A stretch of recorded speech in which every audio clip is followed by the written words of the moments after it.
Hi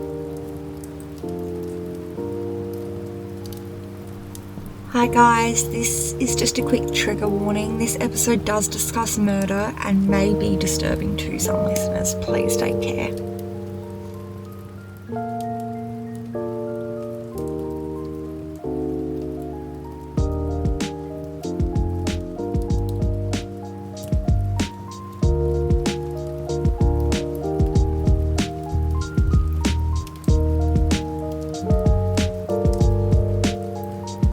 Hello my cozy crime crew and welcome back to our snug corner of storytelling, Cozy Cults and Crimes.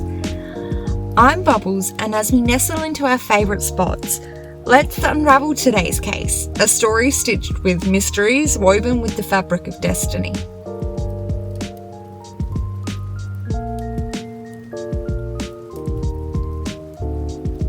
In the vast urban quilt of New York City, where the Durst Organization's towers reach for the sky, we find Robert Durst. Unlike the crystal panes of those lofty buildings, his life was a patchwork of secrets, a chronicle embroidered with dark events that trailed him like silent echoes.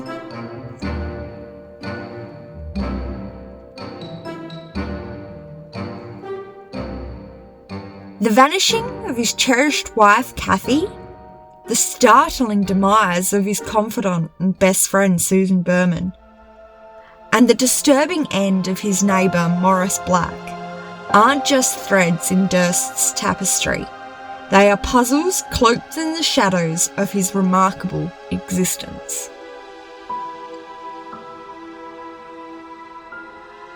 Let's explore Robert Durst's fascinating story together.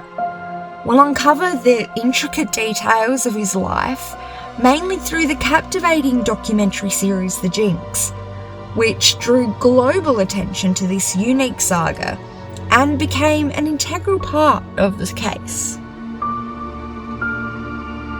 What insights will Durst's tale offer about the influence of wealth, the magnetism of media, and the dance of truth that eludes our grasp?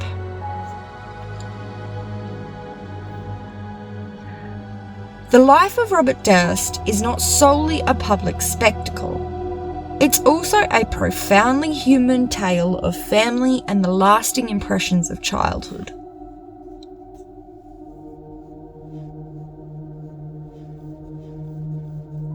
In the serene suburbs of Scarsdale, nestled among whispering trees, the saga of Robert Durst took root. Born to the prestigious Durst family, young Robert was cradled in the lap of luxury, poised to inherit an empire that sculpted New York City's skyline. Yet, beneath the golden leaves of this affluent life, a tragedy lay buried, its tendrils destined to entwine with his fate.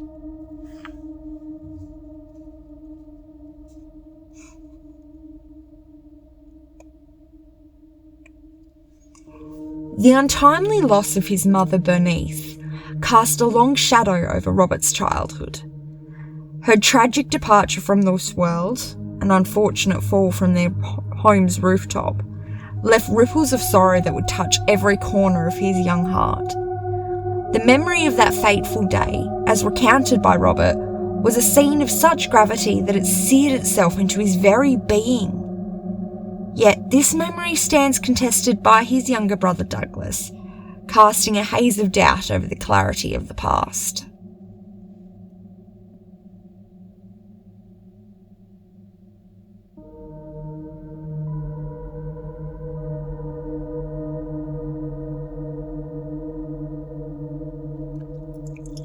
As Robert wandered the halls of his youth, from the storied corridors of Scarsdale High to the scholarly avenues of Lee University, a sense of disconnection trailed him. It was as though a piece of his essence lingered in the ancient days, unable to move beyond the loss that defined his early years.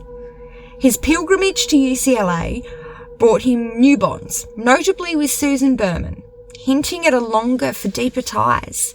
Yet It seemed his journey was forever drawn back to the darkened corners of his beginnings.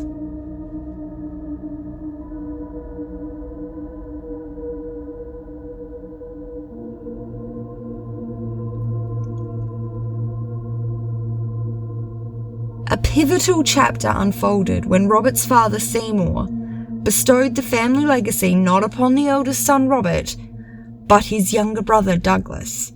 This action caused a divide that deeply affected their relationship. Douglas has been quoted to say that Robert treated him miserably, revealing the bitter roots of their discord.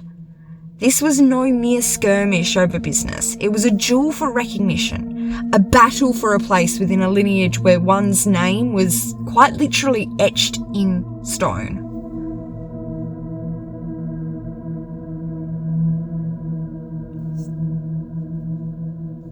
My cosy crime crew. As we leaf through Robert's early chapters, we uncover a story interwoven with privilege and heartache. A prelude to the intricate tapestry of a man who stood on the threshold of greatness yet remained shackled by the ghosts of his past.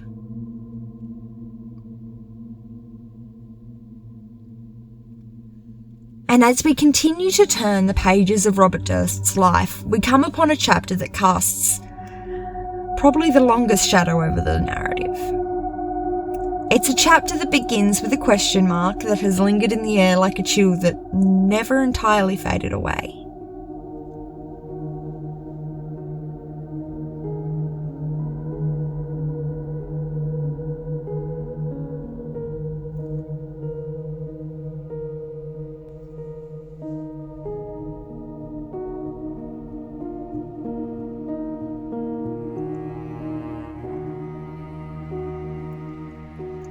The year was 1982, a time of uncertainty that would forever mark the life of Kathie McCormick Durst. On January 31st, Kathie's presence was erased from the world as we know it. Her husband, Robert, claimed to have last seen her at a train station in South Salem, bound for their apartment in Manhattan, New York. Yet, as the days passed, silence filled the air where her voice should have been. The search for Kathie became a tapestry of dead ends and haunting questions. Her fate remains a mystery to all those who seek the truth. The marriage of Kathie and Robert, once painted with the hues of romance and social galas, was marred by a storm brewing beneath the surface. Whispers of abuse and control bled through the canvas of their life together, culminating in a harrowing story where Kathie was forced to endure an abortion against her will. That was Robert who forced her to do that. Kathie's family saw the brushstrokes of Robert's dominance and aggression, a portrait of pain hidden behind closed doors.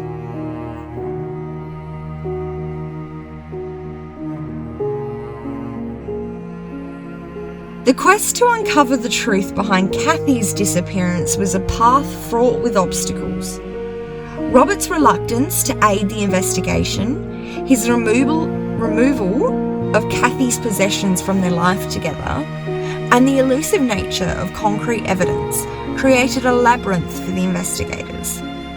Early oversights, such as the dismissal of domestic abuse claims, were later acknowledged by the Westchester County DA's office, a misstep though that time couldn't undo.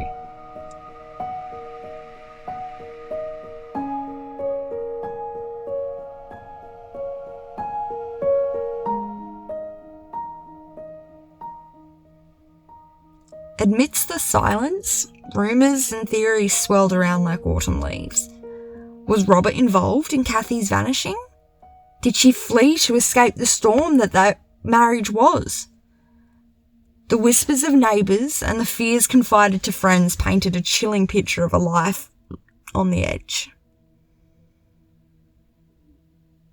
The ripples of Kathie's disappearance have touched the hearts of many, leaving an indelible mark on her family, friends, and all who hear her story. The McCormick family's unwavering search for answers is a beacon for hope in the quest for closure.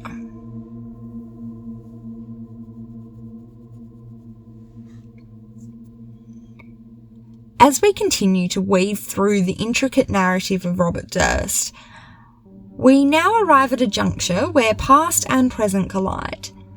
The disappearance of Kathie McCormick left a question that echoed through the years, a haunting melody in the symphony of a mystery.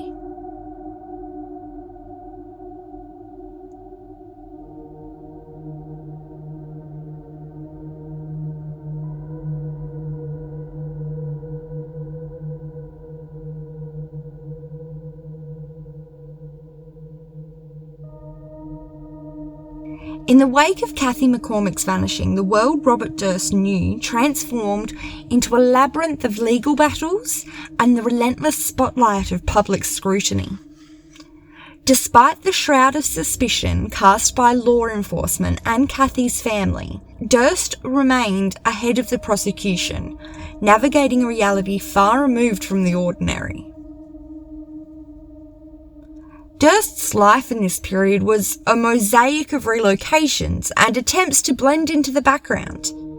Yet the ghost of Kathie's absence never faded away from public consciousness, especially as Durst found himself entangled in legal disputes over his family's real estate dynasty and other legal difficulties. Here we find Robert Durst, a man once cloaked in the privilege of New York City's skyline, now seeking the shadows of secrecy in a place far removed from the life that he once led. In the coastal enclave of Galveston Bay, Texas, Durst's path crosses with that of Morris Black, setting the stage for a case as confounding as it is chilling. In the year 2000, Durst, burdened by the new investigation into his wife Kathie's disappearance, led by the Westchester DA at the time, Janine Pirot, he sought to vanish within the fabric of a city far from the life he once knew. Assuming the guise of Dorothy Siner, a mute woman whose identity he, quote, borrowed, Durst embraced a life of seclusion in a modest apartment, a stark departure from his former opulence.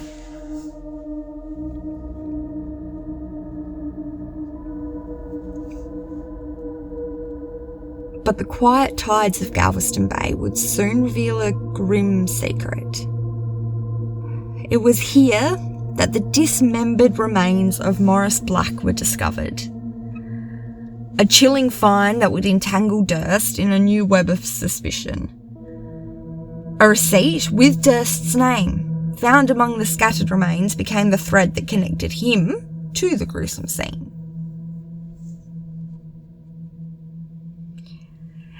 Now, some police go back to Black's residence to find blood that has been attempted to be cleaned up in the common hallway between Black's apartment and the apartment next door. The person who lived there? A mute woman. While police investigated those leads, Detective Cody Cazares was led to a modest glasses store following the crucial receipt found at the scene. There, he instructed the staff to page him if the mysterious individual with the last name Durst were to appear. The tension hung heavy in the air. It was a puzzle piece waiting to fall into place. And then it happened. The pager crackled. Urgent and electric. Detective Cazares raced towards his car, adrenaline coursing through his veins. As he'd arrived, there was Durst, unsuspecting, caught in the crosshairs of justice. The traffic lights blinked their rhythm, unaware of the high-stakes encounter unfolding right in front of it.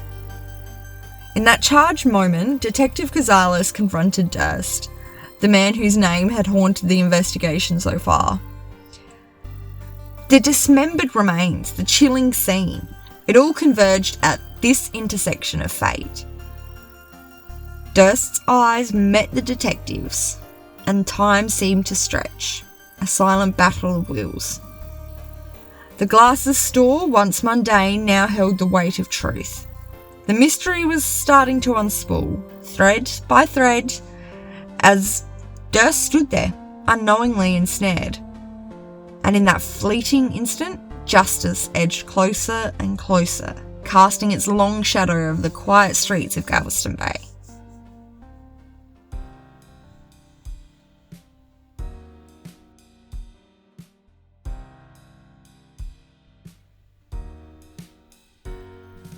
The air was heavy in the courtroom, the gravity of evidence laid bare.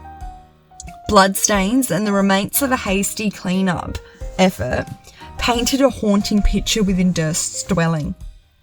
The defence spoke of a tragic accident, a struggle over a firearm that ended in an unintended unaliving. Yet, the prosecution saw malice in the methodical dismemberment, a deliberate act to obscure a heinous crime.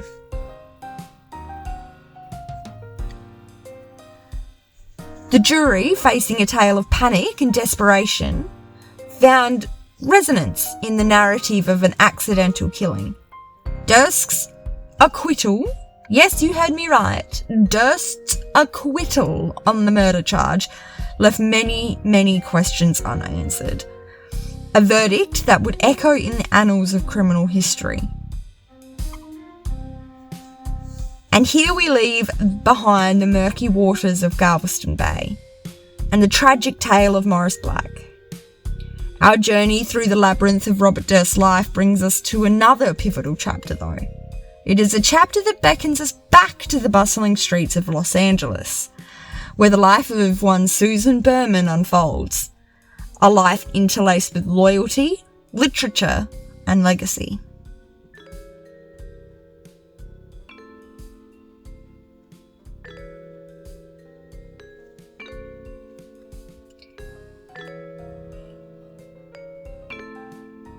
Here, my cosy crime crew, we encounter a friendship born in the hallowed halls of academia, tested by time and turmoil.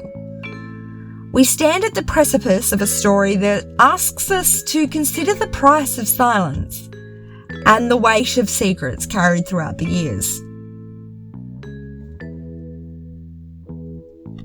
Susan Berman, the daughter of a Las Vegas gangster, was no stranger to the shadows cast by the underworld.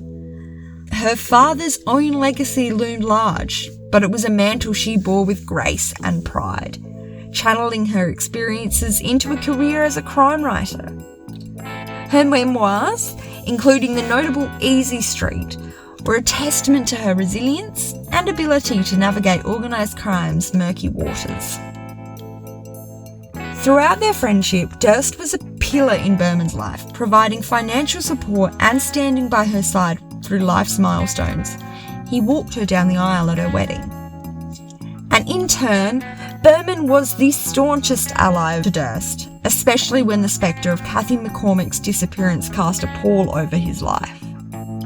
She managed his public relations with the agility of a seasoned professional, even when rumours swelled and suspicions grew.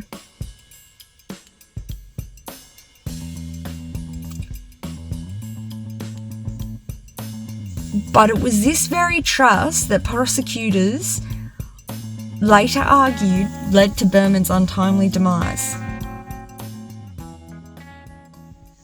In the winter of 2000, just before Christmas, she was found murdered, her life cut short by a bullet. This crime would eventually see Durst in the defendant's seat again, facing the consequences of a bond that turned fatal.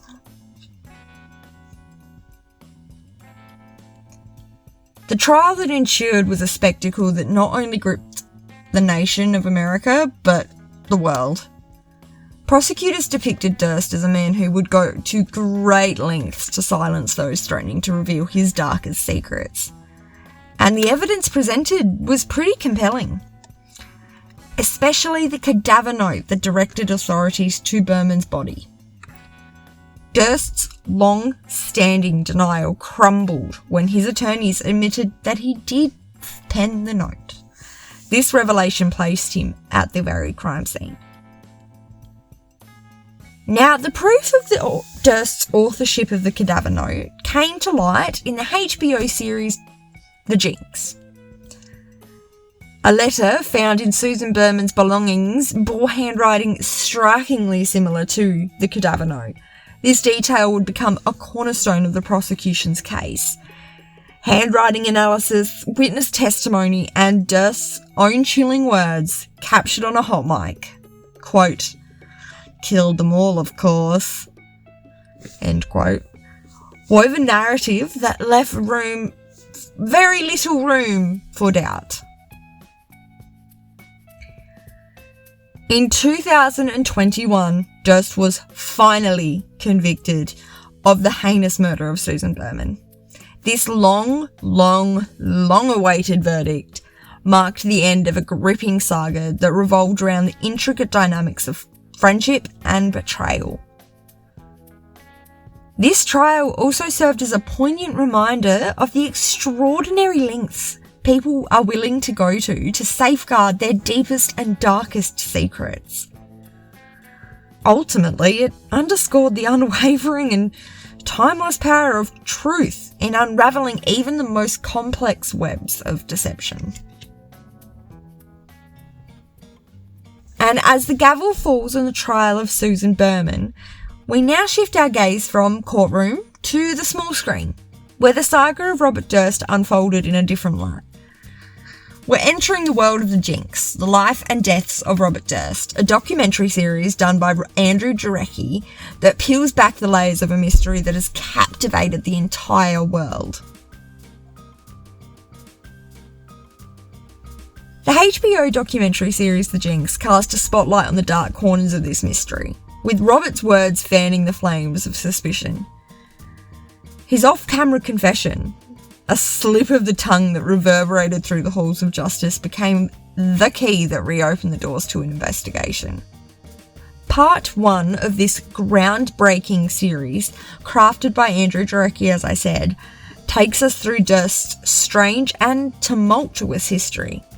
It explores the still unsolved disappearance of his wife Kathie, the, at the time, unsolved murder of his confidant and best friend Susan Berman, and then his baffling case around Morris Black. And through meticulous compilation of evidence, interviews, and Durst's own unsettling statements, The Jinx invites us to look closer at the man behind the headlines and how creepy he really is. And then 9 years later, yes, 9 years later, Part 2 continued the investigation, unveiling material once shrouded in secrecy. Prison calls that echo with Durst's really unique voice, go look his voice up. And testimonies of witnesses who had remained silent until the series called. This continuation sheds light on the 8 years following Durst's infamous hot mic confession, quote, "Killed them all, of course," and offered new insights into the intricate dance of evasion and exposure. The public's view of Durst, once a figure shrouded in ambiguity, has been forever shaped by the Jinx. The series not only captivated audiences with its chilling narrative, but also played a pivotal role in the legal odyssey that followed. Durst's whispered words, "Killed them all, of course," reverberated beyond the confines of a bathroom, contributing to a shifting perception of a man long suspected of some pretty heinous crimes.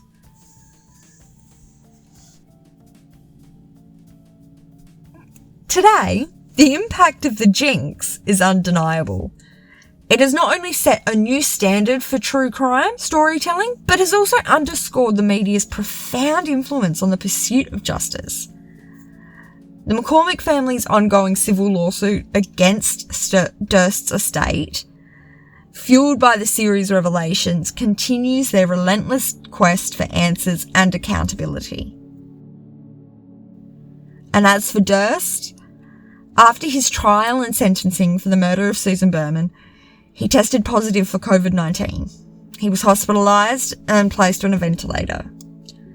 And ultimately, cardiac arrest claimed his life in January of 2022. The man who once roamed the corridors of New York City skyscrapers, his family's real estate empire, now rests in a prison grave. His legacy remains one of violence, unanswered questions, and a trail of victims left behind.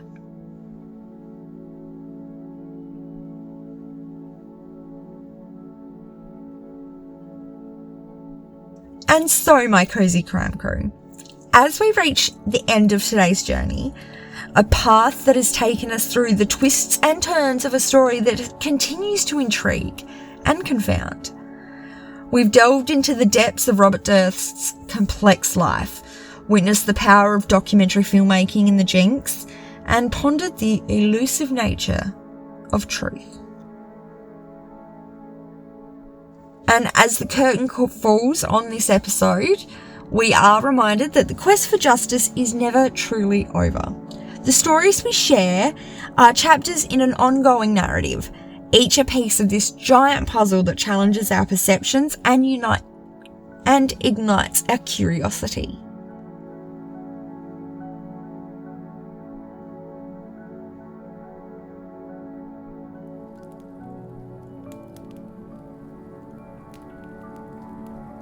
Now, also, as we do prepare to part ways, I want to extend a heartfelt invitation to you guys, my culty crime crew. If you are curious about a cult or a crime story that you think needs to be told, I invite you to email me at cozy.cults.crimes@gmail.com.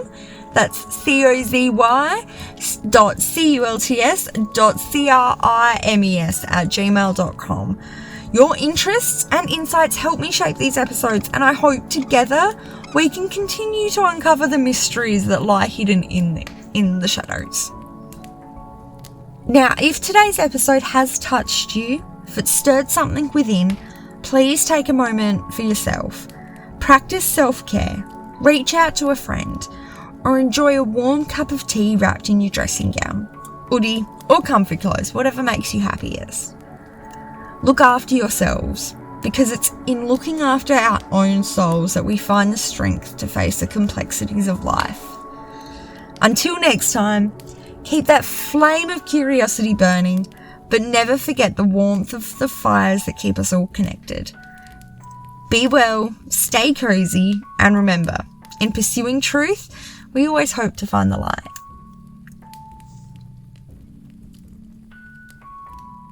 Thank you for tuning in. I'm Bubbles, and I look forward to our next encounter in the cozy world of cozy cults and crimes. I'll see you next time. Bye!